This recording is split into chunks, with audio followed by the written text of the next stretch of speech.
Hi అండి, అందరూ నమస్కారం. నేను వేణు. సో డిఆర్పి ప్రొడక్షన్లో త్వరలో రాబోతున్న జనక అయితే గనక సినిమా ఒక దాని గురించి ఒక చిట్ చాట్. సరే, దానికి నేను ఎందుకు వచ్చాను అంటే it's my home banner DRP productions. So దాంట్లో నేను మా హన్షిత గారికి ఫోన్ చేశాను. కంగ్రాచులేషన్స్ అండి ఫస్ట్ ఆఫ్ ఆల్ హన్షిత గారు. ఫస్ట్ ఏంటంటే congrats for Filmfare award. Thank you. So నాకు హ్యాపీనెస్ ఏంటంటే కొత్త థాట్స్ని, కొత్త డైరెక్టర్స్ని, ఇప్పుడున్న ఇండస్ట్రీలో ఒక డైరెక్షన్ ఛాన్స్ రావడం చాలా కష్టంగా మారిపోయిన టైంలో కొత్త కంటెంట్స్ని తీసుకొని కొత్త డైరెక్టర్స్ని ఇంట్రొడ్యూస్ చేయడానికి ముందుకు వచ్చారు. దానికి నేను నిదర్శనం. బలగం ద్వారా నాకు అవకాశం ఇచ్చారు. అట్లాగే Sandeep, hi Sandeep. So young talent, మళ్ళీ ఇలాంటి వాళ్ళ దగ్గర కొత్త పాయింట్స్ అన్నిటిని తీసుకొచ్చి మీరు ముందుకు వస్తున్నారు. అండ్ ఇట్స్ సేమ్ టైం ఏంటంటే జనక అయితే గనక ట్రైలర్ ట్రెండింగ్ 1లో ఉంది. సో నేను చూసి నాకు ఆ కంటెంట్ కాన్సెప్ట్ కొత్తగా అనిపించింది. సీరియస్లీ కొత్తగా అనిపించినప్పుడు సో నా బాధ్యతగా నా సాటి డైరెక్టర్కి అండ్ నా హోమ్ బ్యానర్ కాబట్టి సో సపోర్ట్గా నేను వచ్చి ఈ విషయాలు మన తెలుగు ప్రేక్షకులతో కొన్ని షేర్ చేసుకుందాం. సుహాస్గా ఉన్నాడు. Suhas, hi Suhas. So first of all అందరికీ కంగ్రాచులేషన్స్, ఎందుకంటే ట్రెండింగ్ 1లో ఉంది ట్రైలర్. సో ఆర్గానిక్గా వెళ్ళింది అది. అంటే చూస్తే ఇప్పుడు మనం ట్రెండింగ్ 1 పెట్టగానే మిలియన్స్ ఆఫ్ వ్యూస్ అలా కాకుండా ప్రాపర్ వ్యూస్తో, ఆర్గానిక్ వ్యూస్తో ట్రెండింగ్ 1కి వచ్చింది. సో అది ఆర్గానిక్గా వచ్చింది అనేది నాకు క్లియర్ కట్గా అర్థమైంది అనమాట. ట్రెండింగ్ 1 రాగానే ఒక 10 మిలియన్స్ అలా కాకుండా మనకు 6 lakhs 7 lakhs అని మెల్లిగా వెళ్తుంది. సో అది ప్యూర్ ఆర్గానిక్ అని నా ఫీలింగ్ అది. సో అట్లాగే నాకు ట్రైలర్ చూసినప్పుడు కూడా బాగుంది అనిపించిందండి. మళ్ళీ ఒక యూనిక్ కంటెంట్ ఉంది. ప్రాపర్ ఫ్యామిలీ డ్రామాలో ఒక ఇప్పుడున్న బర్నింగ్ ఇష్యూ, అంటే ఇప్పుడున్న పిల్లలకి స్కూల్ ఖర్చులు కానీ, వాళ్ళని పెంచడానికి జరిగే ఖర్చులు కానీ, వాళ్ళ బాధ్యతలు ఎక్కువైపోయినాయి ఇప్పుడు. సో ఆ పాయింట్ తీసుకొని దీన్ని చేశారని నాకు క్లారిటీగా అర్థమవుతోంది. అండ్ ఒక జెన్యున్ ఫాదర్ నా పుట్టబోయే పిల్లలకి మంచి లైఫ్ ఇవ్వాలి, మంచి ఫ్యూచర్ ఇవ్వాలి. అది ఇవ్వనప్పుడు నేను కనేందుకు అనేది సో ఆ పిల్లలకి ఎలాంటి భవిష్యత్తుని ఇవ్వాలి, ఇప్పుడు నేను ఇవ్వగలనా లేదా, నా లైఫ్ ఇలా ఉంది అని ఆలోచించే తండ్రి కదా అని నాకు అనిపిస్తుంది. అదే నా బ్రో ఎక్కువ డీటెయిల్ ఇచ్చాను. నాకు ట్రైలర్ చూస్తే అది అనిపించింది. హీరో క్యారెక్టరైజేషన్ కూడా అంతే సార్. యాక్చువల్గా మనందరం కూడా అలాగే ఆలోచిస్తాం. ఒక తండ్రిగా మన వైఫ్కైనా మన పిల్లలకైనా మనం బెస్ట్ ఇద్దాం అనుకుంటాం. అలా ఇవ్వలేనప్పుడు ఎందుకు అని ఆలోచించే పాత్రనే మన సుహాస్ గారు ప్రసాద్ అనే పేరు మీద చేశాం సార్. నిజం. సో దాని దగ్గరకు వచ్చే ముందు హన్షిత గారు కంగ్రాచులేషన్స్, బ్యాక్ టు బ్యాక్ వస్తారే ఉన్నాయి సినిమాలు. అండ్ ఇది కూడా ట్రెండింగ్ 1లో ఉంది. అండ్ ప్రభాస్ గారి చేతుల మీదుగా దీని టీజర్ వచ్చింది. సో ఇది కూడా సాలిడ్గా వెళ్తుంది. చిన్నగా స్టార్ట్ అయ్యి చాలా పెద్దగా ఫాస్ట్గా మూవ్ అవుతుంది, అది కనిపిస్తుంది. సో మళ్ళీ మంచి హిట్ కొడుతున్నారని నాకైతే అనిపిస్తుంది. అవును, ఐఎమ్ ఆల్సో క్వైట్ పాజిటివ్ అండి. లైక్ ద వే మొత్తం షేప్ అప్ అయింది, it's quite positive. Congratulations. And 1 person missing, మన అర్చిత్ గారు లేరు. అవును, ఆయన వేరే పనిలో ఉన్నారు. రిలీజ్ దగ్గరకు వస్తుంది కనిపిస్తుంది. సో చెప్పండి, అసలు ఈ సబ్జెక్ట్ని మీరు ఎంచుకోవడానికి రీజన్ ఏంటి? Actually couple of years back I think COVID, it's been more than 4 years. So Harshit wedding Sandeep directed. Okay, ఒక వీడియో చేశారు, ఒక షార్ట్ ఫిలిం చేసి అలా వెళ్తున్న టైంలో అప్పటికి I think he and Harsh were travelling. So ఆ వీడియో టైంలో ఇస్ లైక్ లేదు హర్ష్, ఐ థింక్ నువ్వు కూడా ఒకసారి వినాలి అన్నప్పుడు మేమందరం కజిన్స్ కలిపి విన్నాము స్టోరీ. అందరిని కూర్చోబెట్టి చూడగానే wow, it's like instant reaction వస్తుంది కదా. Instantly I was like it's very new, very different, I think we should do it. అక్కడ స్టార్ట్ అయింది జర్నీ ఇన్స్టెంట్గా. వాట్ ఎవర్ హీ డెవలప్డ్ అది చూడగానే దాని తర్వాత అక్కడ నుంచి జర్నీ స్టార్ట్ అయింది. వెళ్తూ ఉన్నాం. ఇవాళ ఇక్కడ ల్యాండ్ అయ్యాం. ట్రెండింగ్ 1లో ఉన్నాం. ట్రెండింగ్ 1లో ల్యాండ్ అయ్యాం. సూపర్. సో బ్రో, మీకు అసలు ఈ పాయింట్, నేను సుహాస్ దగ్గరికి వచ్చే ముందు ఇలాంటి పాయింట్ చేయాలని ఎందుకు అనుకున్నారు? నాకు తెలిసి మీరు పెద్ద డైరెక్టర్స్ దగ్గర వర్క్ చేశారు. లైక్ ప్రశాంత్ నీల్ గారి దగ్గర చేశారు, ఇంకా చాలా పెద్ద వాళ్ళ దగ్గర రైటింగ్ టీంలో చేశారు. ఇప్పుడు అంత పెద్ద స్కేల్లో కమర్షియల్ ప్రపంచంలో ఉన్న మీరు ఇలాంటి ఒక యూనిక్ కంటెంట్తో నేను డైరెక్టర్గా ఇంట్రడ్యూస్ అవ్వాలి అని ఎందుకు అనుకున్నారు? మిమ్మల్ని ఎగ్జైట్ చేసిన పాయింట్ ఏంది? రైటింగ్గా ఏ కథకైనా ఫిట్ అవుతాను అనిపించింది సార్. బట్ డైరెక్షన్ చేయాలంటే నా జానర్ ఆఫ్ సినిమా కథలు ఇవే అనిపించినాయండి. నేను మిడిల్ క్లాస్ కుటుంబం నుంచి వచ్చినవాడిని, మా నాన్న రైల్వే ఎంప్లాయీ. సో నేను చూసిన లైఫ్లో నాకు చాలా చాలా గ్రౌండెడ్ ఎమోషన్స్ ఉంటాయి అనిపించింది. సో నా కథలన్నీ ఇలాగే ఉంటాయి సార్. నాకు అంత పెద్ద సినిమాలు చేయడం రాదు, ఆనెస్ట్ ఫ్యాక్ట్. ప్రశాంత్ సార్తో కూడా చాలాసార్లు అన్నారు, సార్ మీరు ఆల్రెడీ మీరు కేజీఎఫ్ సలార్లు మీరు ఉన్నారు, మాలాంటి వాళ్ళకి ఛాన్సే లేదు అని అనిపించింది సార్. నేను రాజుగారి సంస్థలో ఆల్మోస్ట్ 7 సంవత్సరాలుగా ఉన్నానండి. వేరే ఫిల్మ్ కోసమని వచ్చాము. తర్వాత కోవిడ్ ముందు వేరే స్టోరీ లైన్ ఒకటి చెప్పాను, రాజుగారు చేద్దాం అన్నారు. కోవిడ్ తర్వాత మళ్ళీ ఇది ఎప్పుడో ఒక 8-9 ఇయర్స్ బ్యాక్ ఉన్న ఐడియా. అంటే ఇట్లాంటి ఐడియా రాజుగారు ఓకే చేస్తారా లేదా అనే ఒక ఫీలింగ్ ఉంది. But Covid changed a lot of things. OTT అవన్నీ రావటం, కొత్త కాన్సెప్ట్స్ని కూడా పబ్లిక్ చూస్తారు అనే ఫీలింగ్. రాజుగారు వినంగానే ఇక్కడే ఇదే రూమ్లో చెప్పాను, 2 మినిట్స్లో ఓకే చేశారు. షాక్ అసలు. తర్వాత మేడంకి, మన హర్షిత్ గారికి చెప్పాను. సో యునానిమస్గా అందరూ వెరీ పాజిటివ్ రెస్పాన్స్ ఇచ్చి స్టార్ట్ చేశారు. Definitely burning point. 3 మీటింగ్స్ అనేటివి లేవు ఈ స్టోరీకి. ఎవరికి చెప్పినా ఇన్స్టెంట్గా అరే భలే కొత్తగా ఉంది. So instant feeling was that. Actually burning point అది. యాక్చువల్గా ఉన్న దాంట్లో బర్నింగ్ పాయింట్ అది. అందరికీ రిలేటబుల్ అయ్యే కథ అండ్ సమస్య కూడా అదే. సో డార్లింగ్ చెప్పు Suhas, first of all congratulations darling. Thanks అన్న. సో నాకు సుహాసం చూస్తే ఏంటంటే మా ఫ్యామిలీ, మా కామెడీ ఫ్యామిలీ కదా, దాంట్లోంచి స్టెప్ బై స్టెప్ తను కష్టపడుతూ వస్తున్నాడు డార్లింగ్. కంగ్రాచులేషన్. థ్యాంక్స్ అన్న. ఇంకా చాలా ముందుకు వెళ్ళాలి మనస్ఫూర్తిగా కోరుకుంటున్నాను. థ్యాంక్ యూ అన్న. సో ఇప్పుడు సుహాస్ సినిమాలంటే వచ్చే ఆడియన్కి ఒక ఇది ఉంది, మావాడు ఏదో కొత్త పాయింట్ చెప్తాడు. అంటే ప్రీవియస్ సినిమాలు కానీ ఇప్పుడు ఈ ఎంచుకున్న కథ కానీ మాకు కనిపిస్తుంది. ప్రతి దాంట్లో కొత్త పాయింట్ ఉంటే సుహాస్ సినిమాకి వెళ్ళాలంటే సంథింగ్ ఏదో పాయింట్ మీద మాట్లాడతాడు అనేది ఆడియన్కి ఒక క్లారిటీ ఉంది. సో దీంట్లో నేను ఎగ్జైట్ చేసిన పాయింట్ ఏంటి, అసలు ఎందుకు చేయాలనిపించింది కదా? చెప్పిన వెంటనే ఆవిడ చెప్పినట్టు ఇన్స్టెంట్ రియాక్షన్ అన్న. ఆయన నరేషన్ చెప్పడం స్టార్ట్ చేసిన 10-15 మినిట్స్ నుంచి నేను నవ్వుతానే ఉన్నాను. నవ్వి ఎప్పుడు చేద్దాం అని ఇమీడియట్గా ఎగ్జైట్మెంట్ వచ్చేసింది అన్న. తొందరగా ఈ సినిమా చేసి ఏమేమైతే డిస్కస్ చేసాం ఈ సినిమాలో అవన్నీ తొందరగా ఆడియన్స్కి చూపించాలి అని అనిపించింది అన్న. అంటే ఆ మిడిల్ క్లాస్ ఎమోషన్ కానీ, ఫాదర్కి సన్కి మధ్యన ఉన్న రిలేషన్ కానీ, అండ్ వైఫ్ క్యారెక్టర్ నేను బాగా పర్సనల్గా బాగా కనెక్ట్ అయ్యాను. చాలా మంచి సీన్స్ ఉంటాయి నాకు వైఫ్కి, సంకీర్తన అండ్ కోర్ట్ ఎపిసోడ్ చాలా హిలేరియస్గా ఉంటుంది అన్న. Rajendra Prasad sir court episode ఆ ఇష్యూ సీరియస్గా ఉండదు. అంటే దీనిలో ఒక ట్రైలర్లో నాకు అబ్జర్వ్ చేసిందంటే ఒక థింగ్ మీద ఏదైతే కండోమ్ మీద కేసు వేయొచ్చు అనే ఒక పాయింట్ నాకు కనిపించింది. అదేనా? అవును సార్. దాని మీద డిస్కస్ జరుగుతుంది. అది సీరియస్గా ఉండబోతుందా, కామెడీగా ఉండబోతుందా? రిలవెంట్గా ఉంటుందని చెప్పచ్చు సార్. వెరీ హిలేరియస్గానే చెప్తూ ఈ ఇష్యూకు సంబంధించిన ఎన్ని ఎమోషన్స్ తగిలితే ప్రతి ఎమోషన్ టచ్ అవుతుందండి. ఫ్యామిలీ అందరూ కలిసి కూర్చొని చూడాల్సిన మూమెంట్స్ ఉంటాయి. అందరూ కలిసి నిజంగానే చూడాలి. మన పేరెంట్స్ జనరేషన్కి ఉన్న మైండ్ సెట్ ఏంటి, మనం ఉన్న మైండ్ సెట్ ఏంటి, నెక్స్ట్ జనరేషన్ కూడా ఖచ్చితంగా చూసి ఎంజాయ్ చేస్తారు అనుకుంటున్నాను. అవును, డెఫినెట్. అంటే నేను బాగా రిలేట్ ఎందుకంటే నాకు 2 పిల్లలు. మొన్న పాప నాకు ఇప్పటి నుంచే భయం వేస్తుంది. అంటే ఇప్పుడున్న ఈ స్కూల్స్, ఈ గోల, ఈ ఖర్చులు, ఈ మెడికల్ థింగ్స్ ఇవన్నిటి చూసి ఏంటి అసలు ఇప్పుడు ఆ బయట ఉన్న పొల్యూషన్కి వీటన్నిటి నుంచి కాపాడి వీళ్ళకి బెస్ట్ లైఫ్ మా టైంలో ఏదో జరిగిపోయింది, ఇప్పుడు వీళ్ళకి ఎట్లా ఇవ్వగలం అనేది డెఫినెట్లీ ప్రతి ఇప్పుడున్న మిడిల్ క్లాస్ ఇంటి సమస్య అండి. మిడిల్ క్లాస్ ప్రతి ఇంటి సమస్య పిల్లలకి ఏంటి ఫ్యూచర్ని ఇవ్వాలని. సో ఇందులో ఇంకోటి ఏంటంటే ఇప్పుడు ఒక మంచి ఇష్యూ మీద వెళ్తోంది. చాలా మిడిల్ క్లాస్లో ఉండే ఒక బామ్మ, తండ్రి కొడుకులకు మధ్యలో ఉండే గొడవ, కొడుకుని వెనకేసుకొచ్చే తల్లి, ఆ చిన్న చిన్న ఇళ్ళల్లో మిడిల్ క్లాస్ హస్బెండ్ భార్యకు మధ్యలో ఉన్న రొమాన్స్, ఇవన్నీ ఎట్లా డిజైన్ చేశారు మీరు? అంటే మీకు లైఫ్ ఎక్స్పీరియన్స్లో ఉన్నాయా లేక అంటే ప్యూర్గా కనిపిస్తుంది ఒక బామ్మ ఒక నాన్న వాళ్ళిద్దరి మధ్యలో టామ్ అండ్ జెర్రీ గొడవలు? మనం చూసినవే సార్. మనకి అందరికీ మనం అందరం కామన్ సమ్మర్ వెకేషన్కి అంటే నాయనమ్మ ఇంటికో అమ్మమ్మ ఇంటికో వెళ్ళేవాళ్ళం. అక్కడ అందరం కజిన్స్ కలిసేది, నాయనమ్మని ఆటపట్టించేది, బాబాయిల దగ్గర మామయ్య దగ్గర దెబ్బలు తినేది. సో ఈ ఎమోషన్సే అన్నీ చూస్తున్నాం కాబట్టి మోస్ట్లీ అదే రాశాను. కొత్తగా క్రియేట్ చేసింది అయితే నేను అనుకోను సార్. మనం చూసినవే మన పక్కింట్లో జరుగుతున్నట్టుగానే డీల్ చేశాను సార్. సో ఎట్లా ఎంజాయ్ చేశారంటే కాస్టింగ్ అయితే చాలా చాలా బాగుంది. ఫస్ట్ ఆఫ్ ఆల్ గోకరాజ్ గారు ఫాదర్గా ఆ కెమిస్ట్రీ భలే వర్కౌట్ అయిందని కనిపిస్తోంది.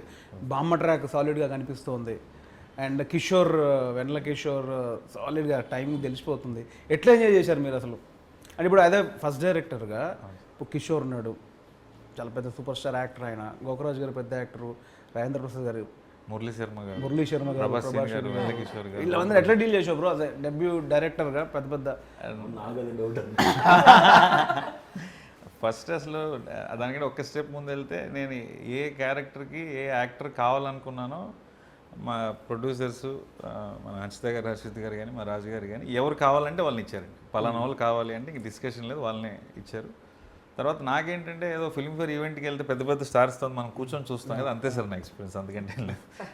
రాజేంద్ర ప్రసాద్ గారు ఇంకా నాకు చాలా ఫేవరెట్ యాక్టర్ ఆయన. నేను చాలా తక్కువ సినిమాలు చూసినా ఆయన సినిమాలు ఎక్కువ, జంధ్యాల గారి కాంబినేషన్ చూశాను. సో ఆయన ఏంటంటే ఒక బుక్ లాగా, నీకు పలానా ఎక్స్ప్రెషన్ కావాలా ఈ పేపర్లో తీసుకో, ఇది కావాలా ఇది పేపర్లో తీసుకో, ఆ టైపు. కిషోర్ గారు అయితే మనం ఒక సీన్ ఇది అని చెప్తే దాన్ని ఇంప్రూవైజ్ చేసి ఇంకా బెటర్ చేసేవారు. కిషోర్ గారు ప్రభాస్ సీన్ గారి కాంబినేషన్ అయితే అవుట్ స్టాండింగ్గా వర్కౌట్ అయింది, అవుతుంది అని నమ్ముతున్నాను సార్. మురళీ శర్మ గారు ప్రెసెన్స్ ఎక్స్ట్రాడినరీగా వచ్చింది. నాకైతే ప్రతి ఆర్టిస్ట్ ప్రతి టెక్నీషియన్, నాకు కూడా స్టార్టింగ్లో సినిమా స్టార్ట్ అయ్యే ఒక పాయింట్ తెలుసు, నేను అడిగి ఏదైనా ఉంటే చూడడానికి నాకు ఎందుకే లేదు అంటే వాళ్ళు నేను ఫిట్ అవ్వనా చేయలేనా లేదు సార్. అదే ఒకే కంపౌండ్లో ఉండి మనం నువ్వు కూడా ఇవ్వకపోతే లేదు సార్, ఎందుకు అది చెప్పండి. లేదు సార్. పెళ్లి కూడా మిమ్మల్ని ఒక డైరెక్టర్ లాగే వద్దు అలా చూడొద్దు.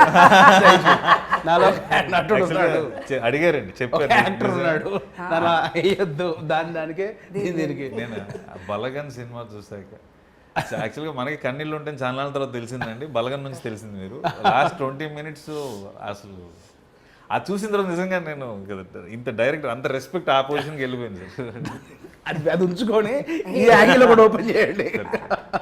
I'm lucky sir. దానికి చెప్పు సుహాస్, ఇప్పుడు రాజేంద్ర ప్రసాద్ గారు ఉన్నారు, కిషోర్ గారు ఉన్నారు, ప్రభాస్ సీనన్ ఉన్నాడు. ప్యూర్గా ఒక middle class wife and husband, ఆ చాటు రొమాన్స్లు చాలా అద్భుతంగా అది ఆ కెమిస్ట్రీ నాకు కనిపిస్తుంది ట్రైలర్లో. ఎట్లా ఉంది మీకు వీళ్ళందరితో వర్క్ చేయడం అండ్ సంగీత గారితో చేయడం? ఫస్ట్ తను మలయాళం అమ్మాయి అని చెప్పారన్న. ఇప్పుడు నాకు ఫస్ట్ వచ్చిన భయం ఏంటంటే ఇప్పుడు ప్రాంప్ట్లు అంటారు, మనం ఎలా చేస్తాం అదో గోల్ ఉంటుందేమో అని అనుకున్నాను. బట్ ఆవిడ ముందు నుంచే వర్క్షాప్స్కి వచ్చి కూర్చుని ప్రతి డైలాగ్ ఆవిడ నేర్చుకుని తను ప్రతి షార్ట్ సింగిల్ టేక్లోనే చేసింది. డైలాగ్ ఎక్కడ రోల్ అవ్వకుండా కరెక్ట్ తెలుగు మాట్లాడితే చేసిందన్న. అది సూపర్ హ్యాపీ అండ్ చాలా బాగా చేసిందన్న అమ్మాయి. సినిమా తర్వాత అందరికీ నచ్చేస్తుంది. And Rajendra Prasad sir obviously నాకు చాలా ఫేవరెట్ అన్న. ఆయన సినిమా అంటే అంటే నా ఫేవరెట్ సినిమాల్లో నచ్చిన డైలాగులన్నీ వెళ్ళి అడిగేస్తూ ఉంటుండే అనమాట. సరే ఈ డైలాగ్ భలే ఉంటుంది కదా, ఆ టైంలో సెట్లు ఎలాగ ఉండేది, ఉన్న క్వశ్చన్లన్నీ కక్కేసేవాడిని. నెక్స్ట్ లెవెల్ ఎక్స్పీరియన్స్ అన్న. అండ్ కిషోర్ అన్న అండ్ ప్రభాస్ సీన్ అన్నది అయితే వాళ్ళిద్దరు సెట్లో ఉన్నప్పుడు అన్న అసలు ఇంకా నవ్వుతూనే ఉంటాం, పొట్టబట్టుకుని అన్న ప్లీజ్ అన్న ఆపండి అన్న అనేదాకా. వాళ్ళిద్దరు ట్రాక్ అంటే సినిమాలోనూ అలాగే ఉంటుంది, ఆఫ్లైన్ కూడా అంతే నవ్వించారన్న. చాలా మంచి ఎక్స్పీరియన్స్ అండి. నేను బేసిక్గా అది మిస్ అవుతున్నాను తెలుసు. అంటే రెగ్యులర్ షూటింగ్ అంతకుముందు వెళ్ళేటప్పుడు స్పాట్లో కూర్చొని 4 కమెడియన్లు ఆ జోకులు వేసుకొని ఏదో ట్రాక్ పెట్టుకొని హిలీరియస్గా నవ్వే ఒక ఎక్స్పీరియన్స్ ఉంది చూసావా. ఈ రూమ్ 4 గోడల మధ్యలో ఉండేవాని గుర్తొస్తే అదే ఒక బాధ. అప్పుడు కలిసినప్పుడు కూడా అది మిస్ అయిపోతున్నా నాకు సడన్గా. వాళ్ళందరితో కూర్చొని అవుట్డోర్ 10 రోజులు వెళ్ళి అట్లా ఉంది. ఏం లేకుండా 4 గోడల మధ్యలో ఉండి ల్యాప్టాప్ ముందు పెట్టుకొని ఈ డిస్కషన్లతో వెయిట్లో వచ్చేసి ఇంటర్వ్యూలో చెప్పారు, మనం ఆర్టిస్ట్కి వెళ్తే ఏ వాటర్ తీసుకురా ఏ షార్ట్ తర్వాత తీసుకో, డైరెక్టర్ అయ్యాక నాకు అర్థమవుతుంది సీరియస్గా. సో అంశద్ గారు మీరు చెప్పండి, ఇప్పుడు తను లైన్ చెప్పగానే ఒక 2 minutesలోనే మీకు అనిపించింది దీంట్లో ఏదో ఉందని. సో ఆ పేపర్ మీద పెట్టిన ఆ నరేషన్లో ఉన్నది మీకు స్క్రీన్ మీద ఇప్పుడు చూస్తున్నారు. సో ఎప్పుడు కాన్ఫిడెంట్ వచ్చింది? తను కథ చెప్పాడు, బట్ ఇతను తీయగలడా లేదా, అది చెప్పింది ఎగ్జిక్యూట్ చేయగలడా లేదా అని మీకు ఎప్పుడు అనిపించింది? అంటే ఒక షెడ్యూల్ చూసిన తర్వాత అనిపించిందా, లేదా స్పాట్లో తన వర్కింగ్ స్టైల్ చూసినప్పుడు? Like we were always already proven writing side he's extraordinary అనేది it's already proven thing. Yeah this is his first movie కాబట్టి almost like the way he was handling and almost స్టార్టింగ్లోనే I think he got catch of everything in the first schedule itself, I think. Yes, వెళ్ళిపోవచ్చు హ్యాపీగా. So first షెడ్యూల్లోనే మాయ చేశారు bro, lock చేశారు. అంటే కథతోడే ఉంటుంది, but step by step అంత ఉంటాయి కదా. టెక్నీషియన్ యా కెమెరామెన్ గారు సాయి శ్రీరామ్ గారు, నాకు ఆయన ముందు నుంచి ట్రావెల్ ఉంది. సో ఆయన డిఓపిగా రావటం, ఆర్ట్ డైరెక్టర్ రామ్ కుమార్ గారు రావటం, మన మ్యూజిక్కి విజయ్ బుల్గాని గారు మెయిన్ టెక్నీషియన్స్ నాకు పిల్లర్స్గా నిలబడ్డారు సార్. వాళ్ళ వల్లే సాయి శ్రీరామ్ గారి సెట్లో ఆర్ట్ డైరెక్టర్ సపోర్ట్ వల్లే 47 డేస్లో షూట్ సో చేసామండి. యూజువల్లీ మనకి ఆ main technician, cameraman, editor, music director, art director వాళ్ళు మెయిన్ బేసిక్గా డైరెక్టర్కి వాళ్ళ ప్రొడక్షన్ నుంచి అది మనకు సాలిడ్గా వచ్చినప్పుడు ఇక మిగతా పనులు చేసుకోవడానికి మనం మైండ్ పెడతాం. ఇక్కడ ఆటోమేటిక్ స్ప్లిట్ అయిపోతుంది కాబట్టి సో అది కూడా కంఫర్ట్ తనకి ఇచ్చారు కాబట్టి, అవును సార్, అనుకున్న టెక్నీషియన్ ఇచ్చారు కాబట్టి మేబీ అంతే కదా bro. 100% sir. Young team editor కూడా పవన్ కళ్యాణ్ కుర్రోడు సార్తో కలర్ ఫోటో నుంచి ఎడిటింగ్ చేస్తున్నాడు. సో వాళ్ళకి ఒక అండర్స్టాండింగ్ ఉంది. టెక్నీషియన్ యాక్టర్స్ నేనేం అడిగితే అది వచ్చినాయి సార్. ఆ విషయంలో వెరీ వెరీ లక్కీ. ప్రొడ్యూసర్స్గా, ప్రొడక్షన్ హౌస్గా వాళ్ళు మీరు అడిగిందాన్ని వాళ్ళు ఇచ్చారు. డెఫినెట్లీ వాళ్ళు అడిగింది కూడా 7th మీరు ఇస్తారని నాకు నమ్మకం. అంటే రెగ్యులర్ ఇంటర్వ్యూలో మామూలుగా అనేయచ్చు నాకు నమ్మకం ఉందని. బట్ ఇంకొక దానికి అడిషన్ నమ్మకం ఎందుకు కలిగిందంటే కంప్లీట్ ఒక డిస్ట్రిబ్యూషన్, ఓవర్సీస్ డిస్ట్రిబ్యూషన్ మొత్తం సుహాస్ తీసుకున్నాడని తెలిసిందే. సో అంటే అక్కడే అర్థమైపోతుంది సినిమా మీద ఎంత నమ్మకం ఉంటే తప్ప ఓవర్సీస్ మొత్తం డిస్ట్రిబ్యూషన్ తీసుకునే సాహసం చేయరు కదా బేసిక్గా. సో అది చేశాడు కాబట్టి అది ఇవ్వబోతున్నారు. సినిమా కాన్ఫిడెన్స్ చాలా ఉంది నీకు సినిమా మీద, అందుకే తీసుకున్నావు. ఏంది నీకు అసలు డిస్ట్రిబ్యూషన్ తీసుకోవాలని ఎందుకు అనిపించింది? సినిమా చేస్తున్నప్పటి నుంచే అదిరిపోయింది. ఓవర్సీస్ తీసుకోవాలనే ఇప్పటి నుంచి ఉండేదన్న నాకు. అయితే ఏ సినిమాకి తీసుకోవాలి అన్నది ఒక ఆలోచన ఉంది. కాకపోతే ఇదేమో direct Dil Raju sir cinema. మనం అసలు అడిగితే వీళ్ళు ఏమనుకుంటారో, ఏమంటారు, ఇలా తిరిగి చూస్తారా, ఏంటి పరిస్థితి అని ఫస్ట్ మెల్లగా మా డైరెక్టర్ని అడిగా, సార్ కొంచెం మాట్లాడండి అంటే ఆయన దిల్ రాజు సార్తో మాట్లాడారు. తర్వాత వెళ్ళి కలిసినప్పుడు ఇట్లా డిస్ట్రిబ్యూట్ చేస్తాను సార్ అన్న. ఓకేనారా, అంత ఈజీగా అయిపోద్ది అని కూడా నేను అనుకోలేదన్నా. ఓకే షూర్ కదా అన్న. షూర్ సార్ అని అలా వచ్చిందన్న. చాలా హ్యాపీ. అది వస్తుందో రాదని భయపడ్డాను. అండ్ ఈ స్టేజ్లో నేను డిస్ట్రిబ్యూషన్కి దిగాను అంటే, అంత డేర్ స్టెప్ వేసాను అంటే సినిమా చూశానన్న. ఆ కాన్ఫిడెన్స్తోనే తీసుకున్నాను. కాన్ఫిడెన్స్ లేకపోతే ఎట్లా తీసుకోవడం కష్టం కదా. సూపర్. అండ్ ఇప్పుడు టెక్నీషియన్స్కి వస్తే విజయ్ బుల్గాని గారు ఆయన బేబీతో ఫెంటాస్టిక్ సాంగ్స్ ఇచ్చారు. అండ్ ఈ సినిమాలో కూడా ఒక సాంగ్ మిలియన్స్ దాటింది అనుకుంటున్నా, తెలిసి మిలియన్స్లో ఉంది ఒక సాంగ్. అంటే అది కూడా ఆ సాంగ్ కాన్సెప్ట్ కూడా వైఫ్స్ మీద ఎంతసేపు ఇది నన్ను టార్చర్ పెడుతుందనో, లేకపోతే బిఫోర్ మ్యారేజ్ లవ్లో ఉన్నప్పుడు ప్రేమించి ఇలాంటిది ఒకటి వచ్చింది. నా ఫేవరెట్ వైఫ్ అని ఒక సాంగ్ ఏదో ఉంది, బాగుంది, గమ్మత్తుగా అనిపించింది నాకు. ఇది నా ఫేవరెట్ వైఫ్ అని ఉంది. ఎందుకు అట్లాంటి ఒక డిఫరెంట్ థాట్ ఎందుకు? అంటే మీ వైఫ్ని మీరు అంటే మీ పర్సనల్ ఏమన్నా ఉందా? 100% ఉంది సార్. నేను కాదు, నాకు అంత ఫేవరెట్ వైఫ్ 5-6 ఆప్షన్లు ఉంటే one of this my favourite wife అంటాం కదా. ఉన్న ఒక్క వైఫ్ ఫేవరెట్ వైఫ్ అన్నారేంటి? అంటే పెళ్లి చూపు 4-5 జరిగి ఒకరు సెలెక్ట్ చేసి ఉంటాం కదా సార్. ఆ యాంగిల్ వచ్చారా? లేదు నాకు ఇప్పుడు ఫేవరెట్ 4 ఛాన్సులు ఉంటే 1, 2, 3 థర్డ్ నా ఫేవరెట్ అన్నట్టు ఉంటుంది. ఒకటే వైఫ్ కదా ఫేవరెట్ వైఫ్ ఎందుకు? అంటే 4-5 పెళ్లి కూతుర్లలో అలా ఏం లేదు సార్. ఎట్లా అసలు ఐడియా ఎట్లా వచ్చింది? ఒక చిన్న క్లారిటీ. నాకు నా వైఫ్ అంత సపోర్ట్ చేసింది సార్. నేను సాఫ్ట్వేర్ జాబ్ చేసి మానేసి సినిమాలకు వచ్చాను. సో న్యూస్ బీన్ ఆల్మోస్ట్ 10-12 ఏళ్ళు అవుతుంది ఈ స్టెప్ జరగక ముందు. సో మన ఆబ్వియస్గా అర్నింగ్ ఉండదు కదా రైటింగ్లో ఐడియల్గా ఉన్నప్పుడు. సో ఆ ట్రావెల్ అంతా కూడా కంప్లీట్గా బర్డన్ అన్నీ తీసుకుంది సార్. సో అంత సపోర్ట్ చేయకపోతే ఆబ్వియస్గా నేను ఇక్కడ సినిమా చేయడానికి వచ్చి ఉండేవాడిని కాదేమో. అందుకని మామూలుగా మనం నా ఫేవరెట్ హీరో అంటాం, లేదా నా favourite heroine, favourite producer, director అంటాం కదా, అట్లా నా ఫేవరెట్ నా పెళ్ళామని కూడా మనం అలగలగాలి కదా అనేసి ఆ థాట్ మాట్లాడుతుంటే కేకే గారు, మన లిరిసిస్ట్ కృష్ణకాంత్ గారు, జెర్సీ, మన అమ్మాడి అవని రాజు, హాయ్ నాన్న, సలార్, సో మనకి సింగిల్ కార్డ్ సార్. ఆయన ఇమీడియట్గా ఇట్లాంటి కాన్సెప్ట్ డెఫినెట్గా బాగుంటుంది అనేసి ఇంకా మిగతాదంతా ఆయన రాసి పెట్టారు సార్. విజయ్ బుల్గాని గారికి ఫస్ట్ ట్యూన్ వచ్చి రాగానే హుక్ లైన్ మీదే వచ్చింది సార్ ఫస్ట్. ఇంక ఇమీడియట్గా ఫిక్స్ అలా థాట్ ప్రకారం మనకు ట్యూన్ కూడా సెట్ అవ్వాలి.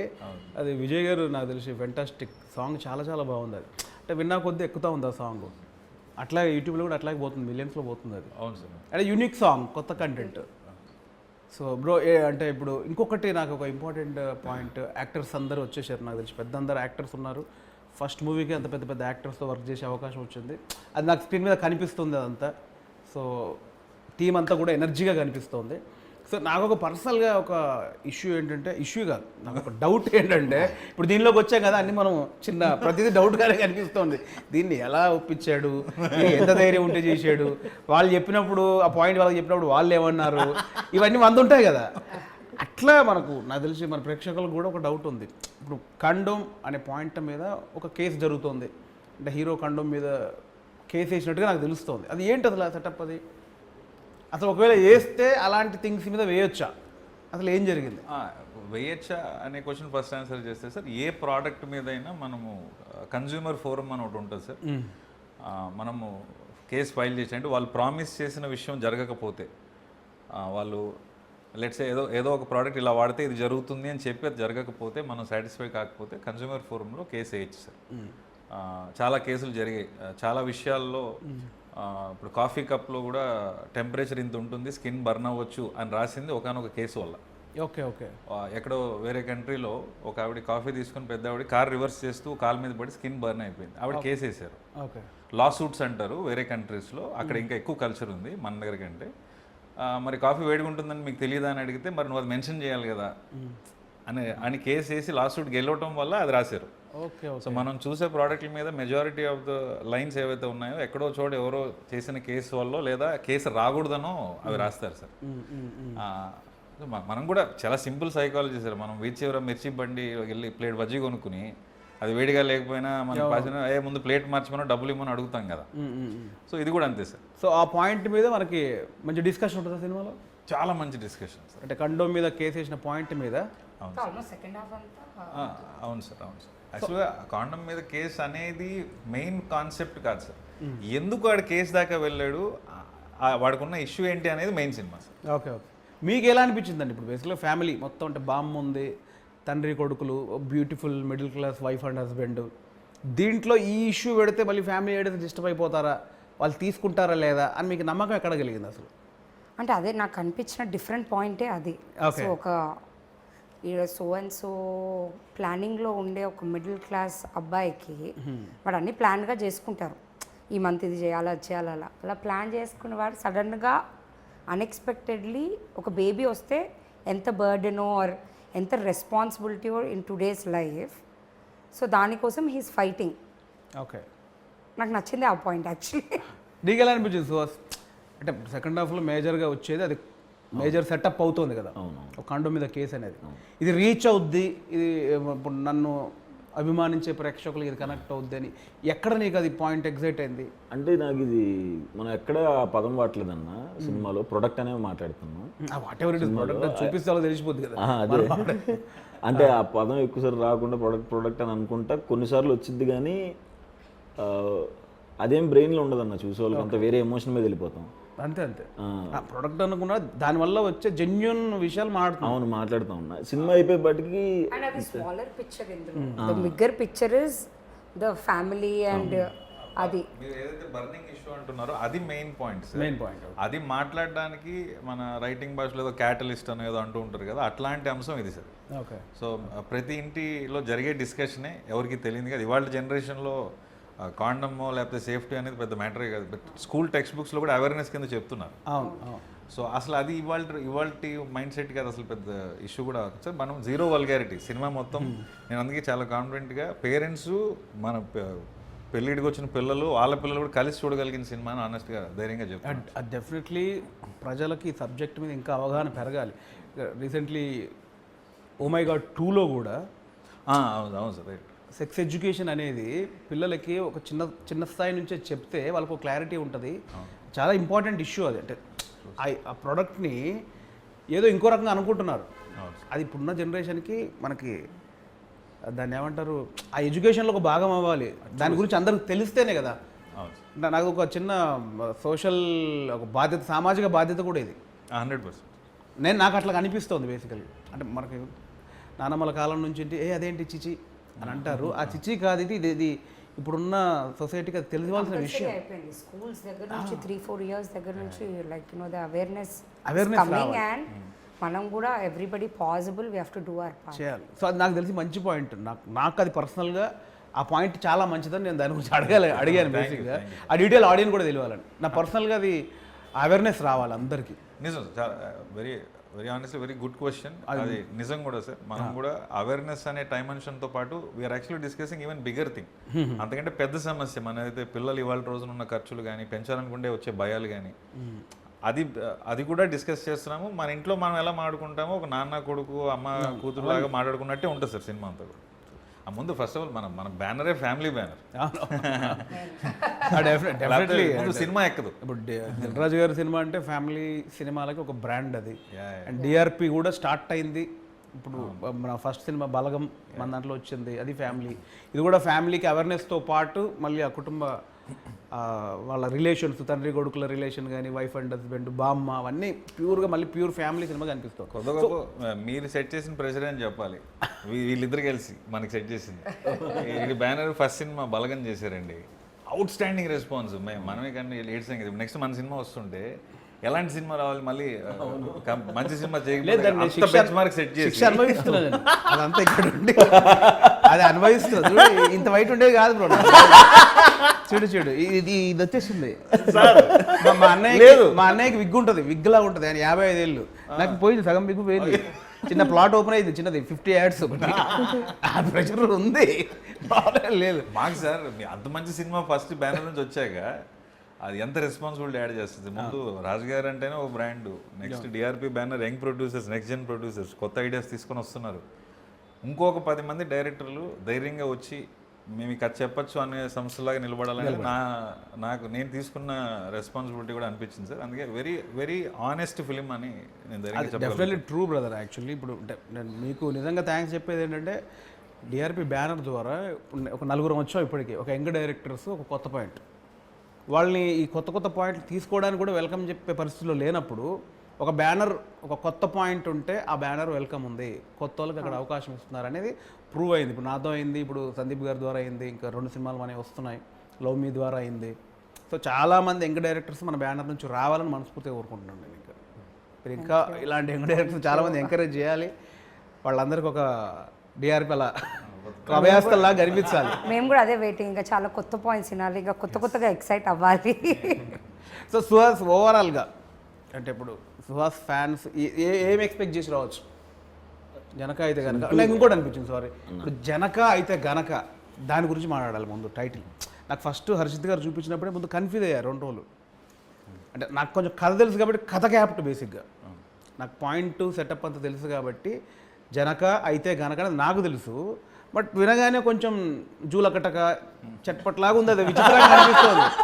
అంతే కదా, ఇప్పుడున్న జనరేషన్లో సింగిల్ వర్డ్స్ అన్నీ నడుస్తున్నాయి, సింగిల్ వర్డ్లు, ఇంగ్లీష్ వర్డ్లు. జనక అయితే కనుక సంస్కృతం ఏంటిది, ఇది ఎక్కుద్దా లేదా అనే ఎట్లా టైటిల్ని మీరు అంటే కథ కరెక్ట్ నాకు తెలిసి ఇప్పుడున్న ట్రెండ్కు విరుద్ధంగా ప్యూర్ తెలుగులో ఇలా ఎందుకు పెట్టాలనిపించింది అసలు? ప్రాబబ్లీ ఇందాక చెప్పిన రాజేంద్ర ప్రసాద్ గారు, జంధ్యాల గారి సినిమాలు ఇన్ఫ్లుయెన్స్ అని చెప్పాలి సార్. చూసిన కొద్ది సినిమాలు ఆల్వేజ్ చూశాను సార్. సో ఇంక జంధ్యాల గారు అంటే నాకు రైటింగ్ సైడ్ దేవుడి కింద లెక్క. సో మంచి తెలుగు టైటిల్ అంటే బాగుంటుంది అనుకుని చాలా ఆప్షన్స్ ఆలోచించాం సార్. ఎంతో కొంత ఇంగ్లీష్ వర్డ్ వస్తూనే ఉంది. ఇది ఎక్కడో ర్యాండమ్గా తగిలింది సార్. బట్ మీరు అన్నది నిజమే, చాలా మందికి అర్థం కాలేదు జనక అయితే కనుక అదేంటి అని. జనక అంటే జనక మహారాజా అని అడిగారు. యాక్చువల్గా దానికి ఆనందపడ్డా, అట్లీస్ట్ జనక మహారాజ్ తెలుసు మీకు. అదే టైటిల్ కొంచెం ఆగితే అర్థమవుతుంది. ముందు ఏ సినిమా జనక అయితే కనుక ఇది జనక అయితే గనక కొంచెం ఆగితే క్లారిటీ ఉంది, కానీ చెప్పగానే అది అనిపించింది అసలు. నీకు ఎట్లా అనిపించింది ఫస్ట్ ఇది అనుకుంటాం అనగానే? నాకైతే అరిజిత్ గారు చెప్ప ఏంటంటే అది అన్నాను నేను, ఏంటి ఆ ఎక్స్ప్రెషన్ ఏంటి ఇది జనక అయితే గనక అనుకున్నప్పుడు? ఇమీడియట్గా అది భలే ఉందా అనిపించింది అన్న. జనక అయితే కనుక రైమింగ్ బాగుంది, మంచి తెలుగు పేరు. నాకైతే అంటే స్టోరీ తెలుసు, కవర్ చేస్తున్నాడు సార్, మీరు చెప్పండి. ఫస్ట్ నాకు అర్థం కాలేదు, సేమ్ ఇలా ఇది జెన్యూన్. నాకు ఫస్ట్ అర్థం కాలేదు ఏంటి, same pause, okay, then process, తర్వాత వింటా ఉంటే టైటిల్ నచ్చింది. స్టార్టింగ్లో immediately I was like I didn't understand అసలు దాని మీనింగ్ అర్థం కాలేదు. సినిమా చూసి బయటికి వచ్చిన ప్రేక్షకుడికి క్లారిటీ వస్తుంది ఏంటి జనక అయితే గనక అనేది. మా direction department reaction sir. First night ఏదో మెసేజ్ పెట్టా, ఇది అనుకుంటున్నాను టైటిల్ అంటే బాగుందన్నా అని పెట్టారు ఫస్ట్. తర్వాత నిజంగా బాగుందన్నా నాకు అక్కడ డౌట్ వచ్చింది, నిజంగా నొప్పిస్తారేనా ఇది ఎక్కుతుందా లేదో. బట్ మన హర్షిత గారు చెప్పినట్టు ఆనెస్ట్గా తెలుగు అంతగా అలవాటు లేని ఇవాళ జనరేషన్లో జనకైతే కనుక అర్థం అవడం కష్టం, కానీ ఒక తండ్రి అయితే ఏంటి, తండ్రి అయితే కనుక అనేది యాక్చువల్ సెన్స్. బట్ సినిమా మీరు అన్నట్టు సినిమా చూస్తే ఆ టైటిల్ ఎందుకు పెట్టాము అని ఇంకా బెటర్గా సాటిస్ఫై అవుతారేమో అని అనిపిస్తుంది. అదే నాకు కూడా అదే ఫీలింగ్. బట్ వినగానే నాకు వచ్చింది అయితే అది డెఫినెట్లీ అది నాకు క్లారిటీగా తెలుగు మీద వచ్చిన పట్టున్నా కూడా నేను ఒక్కసారి అదేనా. సో ఓవరాల్గా ముగ్గురు జనక అయితే గనక నుంచి ప్రేక్షకులు ఏం ఎక్స్పెక్ట్ చేసి రావచ్చు? ఇదేంటి అసలు ఫ్యామిలీ సినిమానా, లేకపోతే ఒక సోషల్ అవేర్నెస్కి సంబంధించిన సినిమానా, లేకపోతే యూత్ఫుల్ ఫన్ ఉండే సినిమానా? I think I can call it a package. Okay, super. Yeah, I think it's a package. Family, where message కొంచెం a bit of awareness, plus there's lot of comedy. That's what you can express from Suhas garu. I think it's a proper package, family entertainer. So అసలు నువ్వేమంటావు? కంప్లీట్గా నవ్వుతారన్న. ఎట్లాంటి tensions ఉన్నా చక్కగా వచ్చి 2 గంటలు నవ్వుకుని మధ్యలో అలా కళ్ళు చెమర్చి కొంచెం ఇలా రిలీజ్ అయ్యి క్లాప్స్ కొట్టి మళ్ళీ నవ్వి థియేటర్ నుంచి బయటకు వెళ్తారు. Super bro. మీది అదే డైరెక్టర్గా వెరీ వెరీ హ్యాపీగా నన్నైతే ఫ్యామిలీ ఈవెంట్ అని అనుకోవచ్చు. మనం ఎలాగో పెళ్ళిళ్ళకి పేరెంట్లకి ఫ్యామిలీలు అందరం కలిసి వెళ్తామో అలా వెళ్ళే ఈవెంట్ అవుతుంది ఈ సినిమా. వచ్చిన వాళ్ళు వచ్చి వాళ్ళలో వాళ్ళు డిస్కస్ చేసుకుని నవ్వుకుంటారు, స్క్రీన్ మీద మాట్లాడే ఆర్టిస్ట్తోనూ మాట్లాడుకుని నవ్వుకుంటారు, ఎమోషన్స్ ఫీల్ అవుతారు. మన ఇంటి కదా, మీ కదా, మా కదా, మనందరి కదా అని అనిపిస్తుంది. వినాయక చవితి రోజున సినిమా రాబోతుందండి. చక్కగా పొద్దున పండగ పూజ కార్యక్రమం అంతా అయిపోయిన తర్వాత మా సినిమాకి కూడా వెళ్ళి మమ్మల్ని కూడా దీవించండి. Thanks. September 7th Vinayaka Chavithi స్పెషల్గా మా దిల్ రాజు ప్రొడక్షన్ నుంచి మీకు ఒక ఫ్యామిలీ ప్యాకేజ్ రాబోతుంది. మార్నింగ్ అందరూ పూజలు ఫినిష్ చేసుకొని మార్నింగ్ షో నుంచి మా మూవీకి వెళ్ళి మా అందరినీ కూడా బ్లెస్ చేయండి. సో వినాయక చవితి సందర్భంగా September 7th మా జనకైతే కనుక సినిమా రిలీజ్ అవుతుంది. సో వినాయకుడి ఆశీస్సులు మన అందరి మీద ఉండాలని ఎలా కోరుకుంటామో ప్రేక్షకుల ఆశీస్సులు మా మీద ఉండాలని కోరుకుంటూ మీరు థియేటర్లోనే చూస్తారని ఆశిస్తూ అందరినీ వెల్కమ్ చెప్తున్నాను. ప్లీజ్ వాచ్ జనకైతే కనుక on September 7th in your nearest theatres. Thank you. So ఇదండి జనక అయితే గనక డిఆర్పి ప్రొడక్షన్ నుంచి నెక్స్ట్ మంత్ September 7th థియేటర్స్లోకి వస్తుంది. సో జనక అయితే కనుక కంప్లీట్ ఫ్యామిలీ ప్యాకేజ్ అంటున్నారు. సో ఫ్యామిలీ ప్యాకేజ్ ఇస్తారా లేదా? నాకైతే అంటే మా బ్యానర్ అని కాదు, నేను ఇంటర్వ్యూ చేయడానికి ముందుకు వచ్చానంటేనే నాకు దానిలో జెన్యున్గా ఒక పాయింట్ నచ్చింది. అవేర్నెస్ ఉంది, ప్యూర్ ఫ్యామిలీ డ్రామా ఉంది. సో నాకు నచ్చుతుంది అనిపిస్తుంది. సో డెఫినెట్లీ ప్రేక్షకులందరూ September 7th జనక అయితే కనుక థియేటర్లోకి వచ్చి చూసి కొత్త టీంని ఎంకరేజ్ చేస్తారని మనస్ఫూర్తిగా కోరుకుంటున్నాను. Thank you so much.